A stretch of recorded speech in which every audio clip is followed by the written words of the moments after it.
Hi all, welcome to gardening guide. അപ്പോൾ ഞാൻ എല്ലായ്പ്പോഴും വളരെ എക്സൈറ്റ്മെൻറ്റോടുകൂടി വെയിറ്റ് ചെയ്തിരിക്കുന്ന ഒരു കാര്യമാണ് നാട്ടിൽ നിന്ന് അമ്മയച്ഛനും കൂടി അയക്കുന്ന കൊറിയർ. എനിക്കെപ്പോഴും അവർ എന്തെങ്കിലുമൊക്കെ ഉണ്ടാക്കിയിട്ട് എന്തെങ്കിലും നാട്ടിലത്തെ സ്പെഷ്യൽ സാധനങ്ങളൊക്കെ ആയിട്ട് ഇടയ്ക്കിടയ്ക്ക് കൊറിയർ അയച്ചു തരാറുണ്ട്. അപ്പം ഇത്തവണ അമ്മ എനിക്ക് കുറച്ച് പ്ലാന്റ്സ് കൊറിയർ അയച്ചു തന്നിരുന്നു. അപ്പോൾ അത് ഓപ്പൺ ചെയ്ത് നോക്കുകയാണ്. ചെടികളെല്ലാം തന്നെ നല്ല ഫ്രഷായിട്ട് സൂപ്പറായിട്ട് ഇരിക്കുന്നുണ്ട്. ഒരു കേടുപാടും സംഭവിച്ചിട്ടില്ല. ഇത് ഒരു അഗ്ലോണിമ വിഭാഗത്തിൽ പെടുന്നൊരു ചെടിയാണ്. പിന്നെ കുറച്ച് 10 മണിയുടെ ചെടികൾ, അരീലിയ പ്ലാന്റ്സ്, കൂടുതൽ ഇൻഡോർ പ്ലാന്റ്സ് ആണ് സെറ്റ് ചെയ്തിരിക്കുന്നത്. പിന്നെ കുറച്ച് അഗ്ലോണിമയുടെ തന്നെ വേറൊരു തരത്തിലുള്ള വെറൈറ്റീസ്.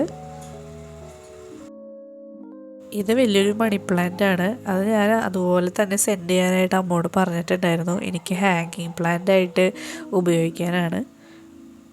ഇപ്പോൾ രാത്രി ആയതുകൊണ്ട് നമുക്ക് നടലൊന്നും നടക്കില്ല. അപ്പോൾ എല്ലാം കൂടി ഞാനൊരു ബക്കറ്റിലേക്ക് മാറ്റി വയ്ക്കുകയാണ് ചെയ്യുന്നത്. ഈ ബക്കറ്റിലേക്ക് മാറ്റി വെച്ചതിന് ശേഷം കുറച്ച് വെള്ളവും ഞാൻ അതിൻ്റെ അടിയിൽ ഒഴിച്ചു വയ്ക്കും. അപ്പോൾ ചെടികളൊക്കെ വെള്ളം വലിച്ചെടുത്തിട്ട് നല്ല ഫ്രഷായിട്ട് ഇരുന്നോളും.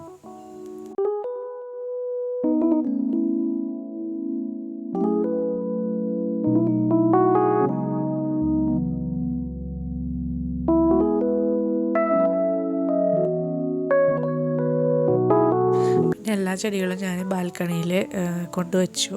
പിന്നെ ഇപ്രാവശ്യം അമ്മ എനിക്ക് അയച്ചു തന്നത് ചക്ക വറുത്തതാണ്. എന്തെങ്കിലും ഒരു ഐറ്റം അമ്മ ഉണ്ടാക്കി എപ്പോഴും കൊടുത്തയക്കാറുണ്ട്. അപ്പോൾ അതും കട്ടൻ ചായയും കൂടി കഴിക്കാൻ പോവാണ്.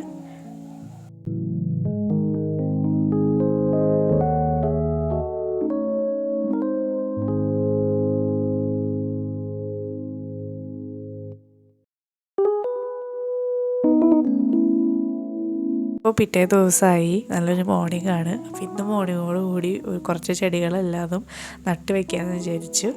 അപ്പോൾ നമ്മുടെ നടലിന് വേണ്ടിയിട്ട് എനിക്ക് കുറച്ച് ഉണക്കച്ചാണകം കിട്ടിയിട്ടുണ്ടായിരുന്നു. അപ്പോൾ അതും മണ്ണും കൂടി മിക്സ് ചെയ്തിട്ട് കുറച്ച് ചെടികൾ നടാൻ പോവാണ്.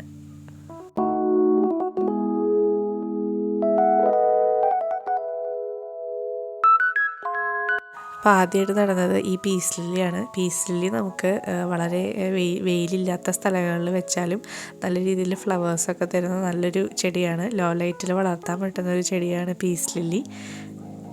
പിന്നെ അമ്മ ഒരു 3 ടൈപ്പ് സിങ്കോണിയംസ് സെൻഡ് ചെയ്തിട്ടുണ്ടായിരുന്നു. ഡ്വാർഫ് വെറൈറ്റിയിലുള്ള സിങ്കോണിയംസ് ആണ്. അത് 3ഉം ഞാനൊരു കുറച്ച് ചെറിയ ചട്ടികളിലാക്കിയിട്ട് ഈ ജനലിൻ്റെ അവിടെ വെക്കുകയാണ്.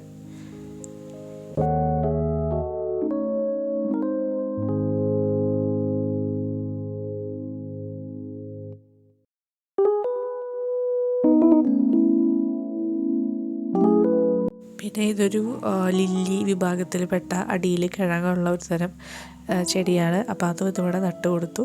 പിന്നെയും കുറച്ച് ചെടികളൊക്കെ എല്ലാതും നട്ടു. എല്ലാതും അങ്ങനെ എടുത്തെടുത്ത് ഞാൻ പറയുന്നില്ല.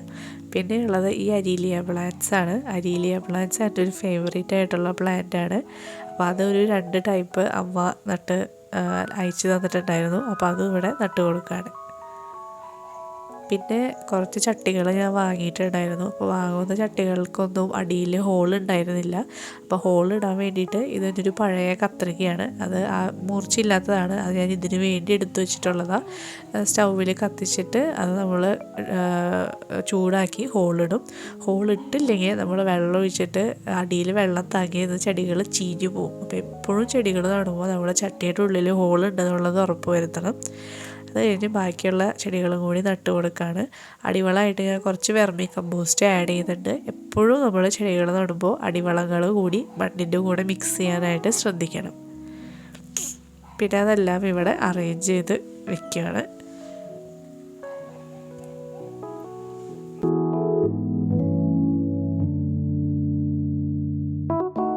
അപ്പോൾ ഇത്ര ചെടികളാണ് ഇപ്പോൾ നടന്നുള്ളൂ. അതിനുശേഷം ഞാൻ അടിച്ചു വാരി തുടച്ച് ബാൽക്കണി മുഴുവനും വൃത്തിയാക്കിയിട്ടു.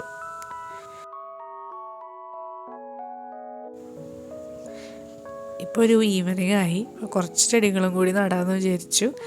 പിന്നെ കുറച്ച് ചെടികൾ എനിക്ക് മാറ്റി നടുന്നുണ്ടായിരുന്നു. അതിലൊരു ചെത്തിച്ചെടിയാണ് ഇപ്പോൾ നടാൻ പോകുന്നത്. അതൊരു ചെറിയ ഒരു പാത്രത്തിലാണ് നട്ടിട്ടുണ്ടായിരുന്നത്. ഇപ്പോൾ അത് വാടി തുടങ്ങുക. എത്ര വെള്ളം ഒഴിച്ചാലും വാടുക. അപ്പോൾ അത് വേര് തിക്കി നിറഞ്ഞിരിക്കുകയാണ്. അപ്പോൾ അത് കുറച്ചും കൂടി ഒരു ബിഗ്ഗർ പോട്ടിലേക്ക് നട്ട് കൊടുക്കുകയാണ് ചെയ്യുന്നത്.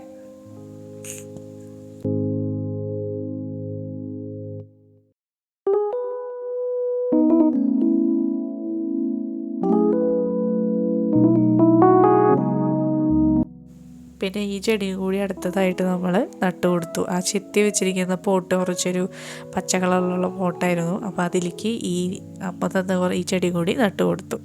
പിന്നെ ഞാനൊരു റോസാ ചെടി വാങ്ങിയിട്ടുണ്ടായിരുന്നു. അത് നഴ്സറിയിൽ നിന്ന് വാങ്ങിയ ചട്ടിയിൽ തന്നെയാണ് ഇരിക്കുന്നുണ്ടായിരുന്നത്, റീപോട്ട് ചെയ്തിട്ടുണ്ടായിരുന്നില്ല.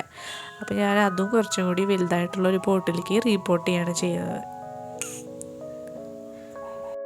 അപ്പോൾ ഇന്നത്തെ വീഡിയോ ഇത്രയേ ഉള്ളൂ. ഇതാണ് എൻ്റെ ഗാർഡനിലെ കുറച്ച് ഇപ്പോഴത്തെ പുതിയ ചെടികളും അറേഞ്ച്മെൻറ്റ്സും. പിന്നെ അടുത്ത വീഡിയോയിലായിട്ട് കാണാം. ബൈ.